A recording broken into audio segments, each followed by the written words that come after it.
अस्सलाम वालेकुम। अगर आप लोगों के पास इस तरह डेट दी गई और आपको कोई कहता है कि यहाँ पे डे लिख दो, मंथ लिख दो और ईयर लिख दो, अब इस चीज़ को अगर आप मैनुअली फिल करोगे तो काफ़ी ज़्यादा टाइम लग सकता है अगर डेटा ज़्यादा हो तो उसके लिए फार्मूलाज हैं।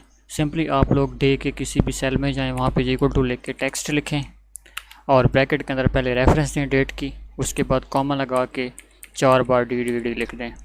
तो ये आप लोगों को क्या दे देगा, उसका डे देगा। इसी तरह यहाँ पे आप लोग मंथ के सेल में चले जाएं, यहाँ पे भी इक्वल टू टेक्स्ट लिखें, रेफरेंस दें उस डेट का और कॉमा लगा के आप लोग कोटेशन मार्क के अंदर एम 4 बार लिख दें और एंटर प्रेस कर दें। इसी तरह ईयर वाले में भी टेक्स्ट लिख के सेल का रेफरेंस दे के कॉमा लगा के 4 बार वाई लिख दें।